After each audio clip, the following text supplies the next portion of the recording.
કોઈ રોકી શકે મને આંદોલન કરતા, કોઈ રોકી શકે મને ઉપવાસ કરતા, કોઈ રોકી શકે વિરોધ કરતા, પણ ચાલતા કોણ રોકશે?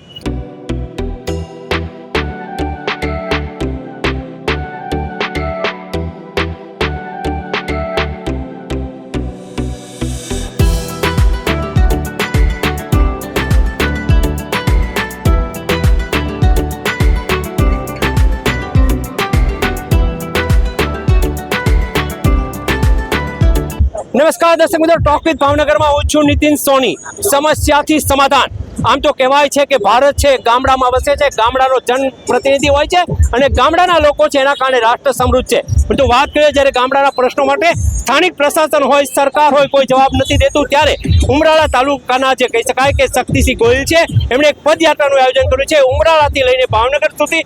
આપણે તેની સાથે વાત કરવાના છે, તેમનો શું ઉદ્દેશ છે? શક્તિભાઈ, શું ઉદ્દેશ છે યાત્રાનો?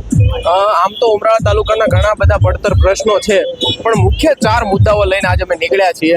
ઉમરાળા તાલુકામાં જે હોસ્પિટલ છે, જે તાલુકાનું મુખ્ય આરોગ્યનું સ્થાન છે, ત્યાં ઘણા વર્ષોથી કાયમી ડોક્ટરની નિમણૂક નથી થઈ। બીજું છે તાલુકામાં પાયાની કેળવણી, જે વિદ્યાર્થીઓને શિક્ષણની જરૂર છે, તાલુકામાં શિક્ષકોની ખૂબ મોટી ઘટ છે।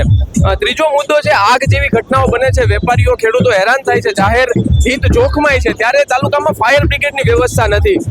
અને ચોથો મુદ્દો ડીઝલ, અત્યારે ખેડ કરવાનો સમય છે, ચોમાસું સક્રિય થવામાં છે, આવા સમયે ખેડૂતો ડીઝલ માટે વલખા મારી રહ્યા છે। આ 4 મુદ્દાઓને કેન્દ્રમાં રાખી અમે કલેક્ટર સાહેબના કાન ખોલવા આવ્યા છીએ। અમારે આવેદન કઈ અમારા માટે એવું નથી કે અમારે ત્યાં જઈને ટેબલ ઉપર કાગળ પછાડવા છે, પણ આ સત્તામાં બેઠેલા લોકોને શાન આવે, એની આંખો ખુલે, એના કાન ખુલે।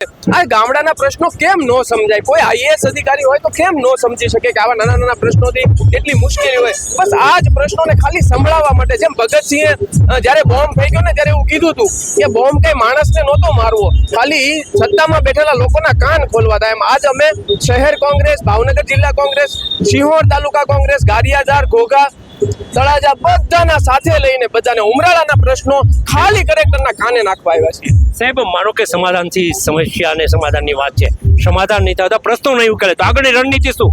બસ ગાંધીજીનો માર્ગ છે। કોઈ રોકી શકે મને આંદોલન કરતા, કોઈ રોકી શકે મને ઉપવાસ કરતા, કોઈ રોકી શકે વિરોધ કરતા, પણ ચાલતા કોણ રોકશે? આજે હું એક નીકળ્યો તો, મારી સાથે પ્રતાપભાઈ ડાંગર, મોહિનભાઈ મુલતાણી જોડાયા। અમે 3 થી શરૂ થયેલો કારવાજ ભાવનગર શહેરના કાર્યકરો, આગેવાનો, હોદ્દેદારો, મહિલાઓ, બાળકો, કેટલો સુંદર પ્રતિસાદ મળ્યો છે। બસ આ જ માર્ગ કન્ટિન્યુ રાખીશું। જો આજ કલેક્ટર નહીં સાંભળે તો મુખ્યમંત્રી કઈ દૂર નથી, ગાંધીનગર બહુ નજીક છે, ન્યાય પણ ચાલશું આગળ। દર્શક મિત્રો, આ હતા શક્તિસિંહ ગોહિલ, પદયાત્રા લઈને નીકળ્યા છે। પોતાના જે તાલુકો છે ઉમરાળાની સમસ્યાઓના ઉકેલ માટે, માત્ર કહી શકાય કે કાન ખોલવા માટેનો આ પદયાત્રા છે। ભવિષ્યમાં જરૂર પડે આ પદયાત્રા ઉમરાળાથી લઈને ગાંધીનગર સુધી પણ પહોંચી શકે છે।